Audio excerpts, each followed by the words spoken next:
Hi, இது KDP Tamil academy. நான் Amazon கேடிபியில் ஒரு 1 இயராக புக் பப்ளிஷ் பண்ணி சேல்ஸ் எடுத்துகிட்டு இருக்கேன். அண்ட் இந்த சேனலில் எனக்கு கிடைச்ச எக்ஸ்பீரியன்ஸ், என்னோட மெத்தட்ஸ் அண்ட் ஸ்ட்ராட்டஜிஸ் தான் உங்கள் கூட ஷேர் பண்ணிக்க போகிறேன். அண்ட் இந்த வீடியோவில் ஒரு நிச் எப்படி நான் ப்ராஃபிட்டபிள்னு சொல்கிறேன் அண்ட் அதை எப்படி ரெடி பண்ணுறதுன்றதை தான் பார்க்க போகிறோம். வாங்க வீடியோ குழப்பலாம். வழக்கம் போல் இன்காகினேட்டோ டேப் வந்து ஓப்பன் பண்ணிக்கோங்க. பிகாஸ் உங்களுக்கு அப்போ தான் கிளியரான டேட்டா கிடைக்கும். நம்ம விற்க போகிறது Amazon.comல தான். So US market place and address வந்து நியூயார்க்குக்கு சேஞ்ச் பண்ணிக்கோங்க. இது வந்து நியூயார்க்கோட ஜிப் கோட் 10001. அப்ளை.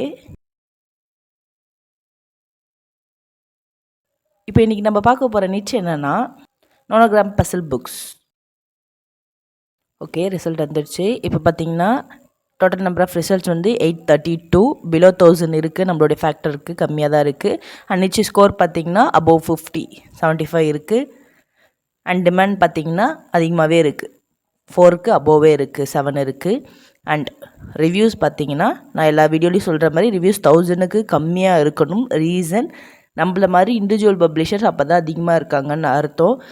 ரிவ்யூஸ் வந்து அதிகமாக இருக்குன்னா அங்கே வந்து நல்ல வெல் நோன் ஆத்தர் இல்லைனா பப்ளிஷர்ஸ் இருக்காங்கன்னு அர்த்தம். ஸோ அவங்க கூட காம்படிட் பண்ணுறது கொஞ்சம் கஷ்டமாக இருக்கும். ஸோ ரிவ்யூஸ் 1000க்கும் கம்மியாக இருக்கணும்.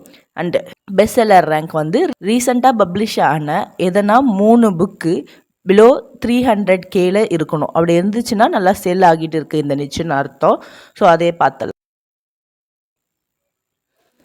இப்போ நானோகிராம்ன்றது இதான் நானோகிராம் புக்ஸ். அதாவது பாக்ஸ்குள்ளே நம்ம பிளாக் கலரில் கலர் அடித்து ஒரு இமேஜை வர வைக்கிற மாதிரி இருக்கும். இது பார்த்திங்கன்னா 2025ல் பப்ளிஷ் பண்ணியிருக்காங்க. 75K.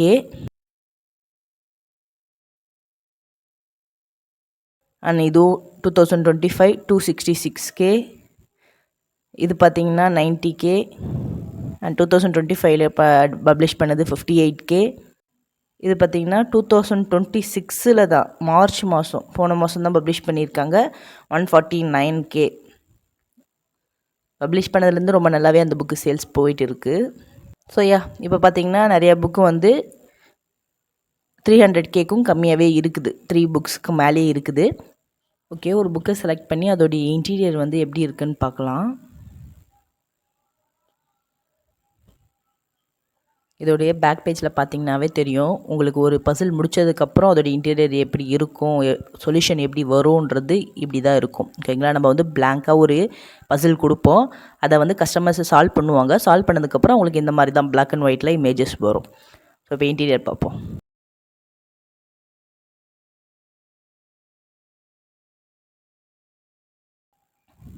ஸ்டார்டிங்கில் எப்பயும் போல் புக்கோடைய இன்ட்ரடக்ஷன் இருக்கும் சிம்பிளாக. அண்ட் ஸ்ட்ரெயிட்டாக பசிலுக்கு போயிட்டாங்க. இதான் பசில் 1. இதே மாதிரி பசில் 2, பசில் 3, பசில் 4 புக்கு ஃபுல்லாகவே இப்படி தான் இருக்கும்.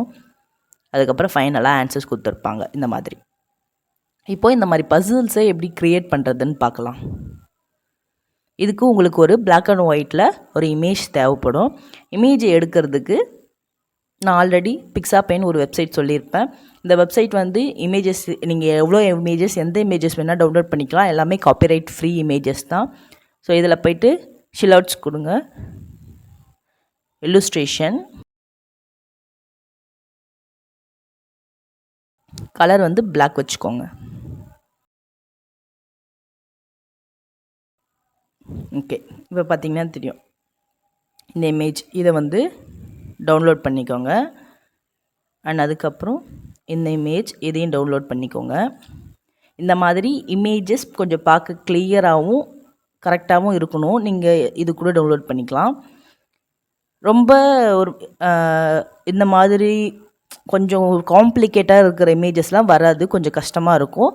ஸோ பார்க்க நல்லா ஷைனிங்காக நல்லா கிளியராக இருக்கிற இமேஜாக எடுத்துக்கோங்க. இதை கூட எடுத்துக்கலாம். இதோ இது இந்த ஸ்கல்லு அண்ட் இந்த பெல், இந்த மாதிரி சிம்பிள் இமேஜ் எடுத்திங்கன்னா உங்களுக்கு பசில் க்ரியேட் பண்ண ஈஸியாக இருக்கும். இந்த மாஸ்க் கூட எடுத்துக்கலாம். இப்போ டவுன்லோட் பண்ண இமேஜஸை என்ன பண்ணணும்னா ரெண்டர் ஸ்னைல் அப்படின்ற வெப்சைட்டில் வந்து நம்ம அப்லோட் பண்ண போகிறோம். இதில் நானோகிராம் பில்டர் இதோடைய லிங்க்கும் நான் வந்து டிஸ்கிரிப்ஷனில் தரேன். எல்லாத்தோடைய லிங்க்கும் டிஸ்கிரிப்ஷனில் தரேன். நீங்கள் கிளிக் பண்ணி யூஸ் பண்ணிக்க. இல்லை ஜென்ரலாக க்ரோமில் போயிட்டு சர்ச் பண்ணிங்கனாலும் வரும். நானோ பில்டர் போயிட்டு அப்லோட் இமேஜ் போங்க. அதில் அப்லோட் ஓகே, இப்போ பார்த்தீங்கன்னா தெரியும், இது வந்து 15ல் இருக்கும் இதோடைய பிக்சல் சைஸு. இதை வந்து நீங்கள் 50 வரைக்கும் இதில் மேக்ஸிமம் இன்க்ரீஸ் பண்ணிக்கலாம். இன்க்ரீஸ் பண்ண இமேஜ் கிளியராக வரும். வந்ததுக்கப்புறம் அப்ளை கொடுத்துருங்க. ஜென்ரலாக ஒரு பிக்சல் சைஸு எல்லா இமேஜுக்கும் யூஸ் பண்ணுங்கள் ஒரு புக்கில். இல்லை கம்மி சைஸ்லேருந்து பெரிய சைஸுக்கு போகிறீங்கன்னா அதுக்கேற்ற மாதிரி அரேஞ்ச் பண்ணுங்கள். இப்போ இந்த இடத்துல பார்த்திங்கன்னா கொஞ்சம் கேப் இருக்குது. இந்த கேப்பை நம்மளே ஃபில் பண்ணலாம். இது நம்ம மேனுவலாக நம்மளே எடிட்டும் பண்ணலாம். ஓகேங்களா? ஸோ ரொம்ப நம்மளுக்கு பிக்சர் பார்க்க ஒரு மாதிரி கொஞ்சம் அப்ராப்ரியேட்டாக இருக்குன்னா நீங்கள் கொஞ்சம் அதில் டச் அப் பண்ணலாம். இப்போ இதில் இன்னும் கொஞ்சம் எனக்கு இந்த மாதிரி ஒயிட் டாட்ஸ் வச்சா கொஞ்சம் ஒரு லைட்டிங் எஃபெக்ட் கிடைக்கும் அப்படின்னு தோணுது. யா, இப்போ பார்க்க இன்னும் கொஞ்சம் நல்லா இருக்கு இல்லையா? ஸோ இந்த மாதிரி நம்மளா இன்புட் கொடுத்து டிசைன் பண்ணலாம். ஸோ எக்ஸ்போர்ட் கொடுத்துருங்க.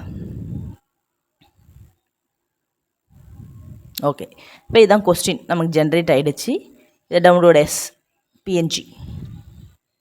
இப்போ அடுத்து ஆன்சர் இன்க்ளூட் சொல்யூஷனை கிளிக் பண்ணிங்கன்னா உங்களோட ஆன்சர் வந்துடும். அதையும் டவுன்லோட் பிஎன்ஜின்னு கொடுத்துக்கோங்க.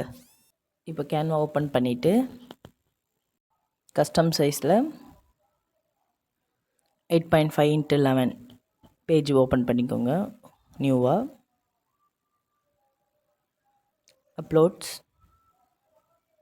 இப்போ நம்ம டவுன்லோட் பண்ண இமேஜை அப்லோட் பண்ணிக்கணும். ஒன்று ஒன்றா பண்ணுங்கள், அப்போ தான் கன்ஃபியூஷன் வராது.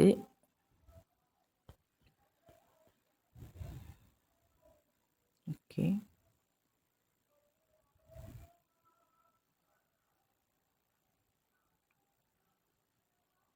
ஓகேவா? இதை வந்து சென்டராக வச்சுக்கோங்க.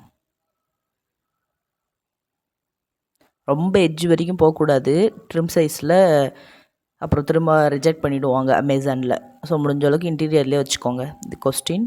நெக்ஸ்ட் ஆன்சர் வந்து ஒரு பேஜுக்கு 4 கூட கொடுக்கலாம்.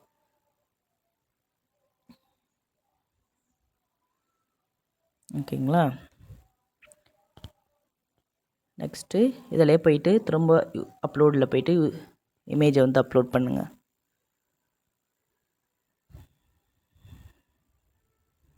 செகண்ட் இமேஜ் இது. இப்போ இதுலேயும் 50 வரைக்கும் நீங்கள் 50x50 பண்ணுறீங்கன்னா எல்லாமே 50x50 பண்ணுங்கள். ஸோ எப்படி பண்ணுறீங்களோ அதுக்கேற்ற மாதிரி அரேஞ்ச் பண்ணிக்கணும். இப்போ அப்ளை கொடுத்தீங்கன்னா இமேஜ் வந்துடும். அவ்வளோதான். இதில் பெருசாக எதுவும் சேஞ்சஸ்லாம் பண்ண தேவையில்ல. இது அப்படியே பார்க்க அப்படியே நல்லா தான் இருக்குது. இல்லைனா இந்த ரவுண்டெல்லாம் இன்னும் கொஞ்சம் ப்ராப்பராக உங்களுக்கு வேணும் அப்படின்னா அதுக்கேற்ற மாதிரி பண்ணிக்கலாம். பார்த்தீங்கன்னா தெரியும் ஒரே மாதிரி. ஓகேங்களா? ஸோ எக்ஸ்போர்ட் கொடுத்துருங்க. நெக்ஸ்ட்டு ஓகே, இமேஜ் வந்துடும். இப்போது டவுன்லோட் பிஎன்ஜி.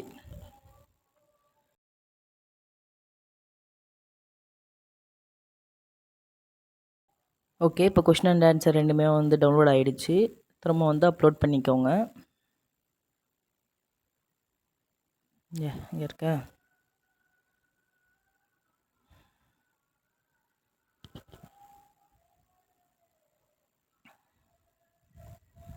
ஒரு பேஜுக்கு 4 ஆன்சர் சொன்னோன்னா, ஸோ இது செகண்ட் இமேஜ். ஓகே, இப்போ இந்த இடத்துல இன்னொரு பேஜ் ஓப்பன் பண்ணி இதோடைய கொஸ்டின். ஸோ ஃபஸ்ட்டு கொஸ்டின்ஸ் எல்லாமே வரும், லாஸ்ட்டாக ஆன்சர்ஸ் வர மாதிரி. ஓகேங்களா? இப்போ அடுத்தடுத்த ஆன்சர் இந்த பக்கம் ஆட் பண்ணிகிட்டே போகணும். கொஸ்டின்ஸை இந்த பக்கம் இப்படி ஆட் பண்ணிகிட்டே வரணும். ஓகேங்களா? இதுக்கு பேக்ரவுண்ட்லாம் எதுவும் கொடுக்க தேவையில்ல. உங்களுக்கு வேணும்னா நீங்கள் ஆட் பண்ணிக்கலாம். இன்னும் கொஞ்சம் யூனிக்காக காமிக்கும். ஸோ நான் ஆல்ரெடி நான் ஒரு புக்கு ரெடி பண்ணியிருக்கேன். ஆல்ரெடி 2-3 புக்கு நான் ரெடி பண்ணியிருக்கேன். அந்த புக்ஸை வேணால் உங்களுக்கு நான் காமிக்கிறேன், இன்டீரியர் வந்து எப்படி இருக்கணுன்ட்டு. ஓகே, இப்போ இன்ட்ரொடக்ஷன் பேஜ் எல்லாமே நான் வந்து ChatGPTயில் தான் வாங்கினேன். அதை எடுத்துகிட்டு நான் எனக்கு ஏற்ற மாதிரி அதை டிசைன் பண்ணிக்கிட்டேன் இன்ட்ரொடக்ஷன் பேஜ். ஓகேங்களா? அண்ட் இதான் ஃபஸ்ட்டு பசில்.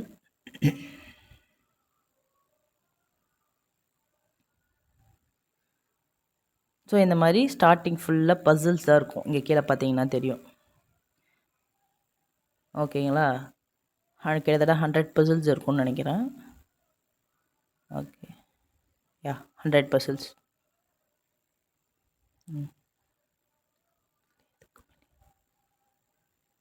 ஓகேங்களா? 100 பசில்ஸு. அதுக்கப்புறம் அடுத்த பேஜ்லேருந்து ஆன்சர்ஸ் பார்த்தீங்கன்னா தெரியும். ஆன்சர்ஸ் கொடுத்துருப்பேன். ஸோ இந்த மாதிரி தான் ஆன்சர்ஸ் கொடுக்கணும் லாஸ்ட்டாக.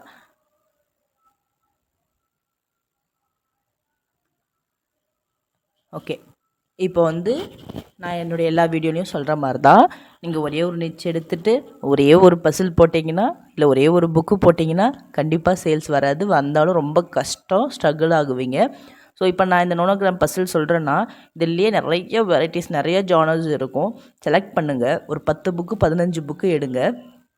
இதுக்குன்னு தனியாக ஒரு பென் நேம் யூஸ் பண்ணுங்கள். காமனாக எல்லா புக்குக்கும் ஒரே பென் நேம் யூஸ் பண்ணாதீங்க. ஸோ இந்த மாதிரி பப்ளிஷ் பண்ணுங்கள். உங்களுக்கு பென் நேம்ஸ்னால் என்ன, அதை பற்றி இன்னும் தெரிஞ்சுக்கணும், பென் நேம்ஸ் எவ்வளோ இம்பார்ட்டன்றதை தெரிஞ்சுக்கணுன்னா கமெண்ட் பண்ணுங்கள். நான் அதை பற்றி டீட்டெயிலாகவே ஒரு வீடியோ போடுறேன். ஏன்னா பென் நேம்ஸ் ரொம்ப ரொம்ப முக்கியம். அதை நிறைய பேர் கண்டுக்கிறதே இல்லை. ஓகே, இந்த மாதிரி இந்த நிச்சில் பப்ளிஷ் பண்ணுங்கள். அடுத்த வீடியோவில் பார்க்குறேன். பாய்.